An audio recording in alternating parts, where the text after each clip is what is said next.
पश्चिम बंगाल के बीजेपी प्रदेश अध्यक्ष और सांसद समीक भट्टाचार्य ने बंगाल में घुसपैठियों के मुद्दे को लेकर ममता सरकार को घेरते हुए बड़े आरोप लगाए हैं। समीक भट्टाचार्य ने चुनाव सुधार और फिर गृह मंत्री के बयान का हवाला देकर ममता सरकार पर घुसपैठ को बढ़ावा देने के आरोप लगाए। बीजेपी अध्यक्ष समीक भट्टाचार्य जी इस वक्त हमारे साथ हैं। समीक जी, हम देख रहे हैं कि घुसपैठियों का मुद्दा जोर शोर से अपने बयान में जिक्र किया गृह मंत्री अमित शाह ने। इसको लेकर विपक्ष सवाल उठा रहा है कि घुसपैठियों को रोकने की जिम्मेदारी केंद्र सरकार की है, उसकी जवाबदेही बनती है।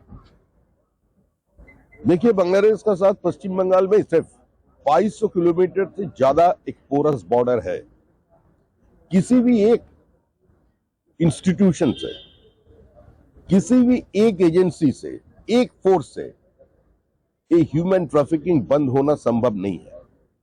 सिर्फ बीएसएफ नहीं कर सकते, अकेला पुलिस नहीं कर सकते हैं। जब तक स्टेट गवर्नमेंट और सेंट्रल गवर्नमेंट का एजेंसी इकट्ठा होकर काम न करे, जब तक वह जनता के भीतर जागरूकता ना हो, जब तक कोई राजनीतिक सहमत ना बने, तब तक ये इन्फिल्ट्रेशन चलता रहेगा।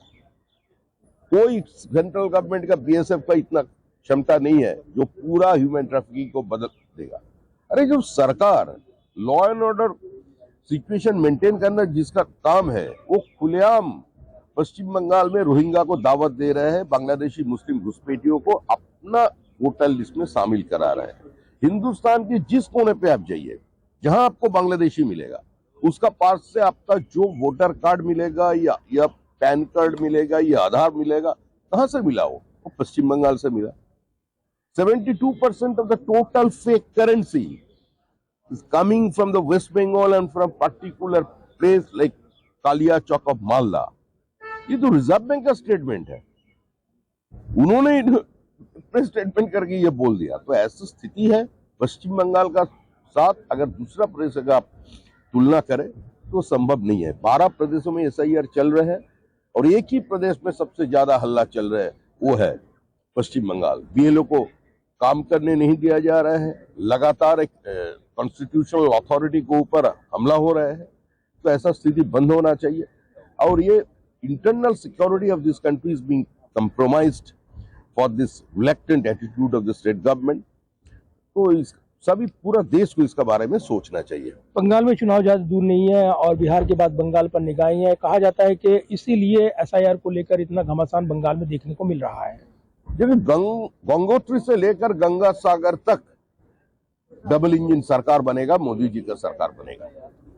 भारत की जनता मोदी जी का साथ है, भारत की जनता डेवलपमेंट के साथ है, भारत की जनता सुधार चाहते हैं। केंद्र और राज्य का भीतर संघात नहीं, एक समन्वय चाहता है। इसी का कारण आज वोट पैटर्न भी बदल गए हैं। अब बिहार में राहुल जी गए थे, वोट चोरी बंद करो, पूरा बिहार घूम लिया, नतीजा क्या हुआ? हरियाणा और दिल्ली का चुनाव का पहले तो कोई एसआईआर नहीं था, जनता ने वोट दिया।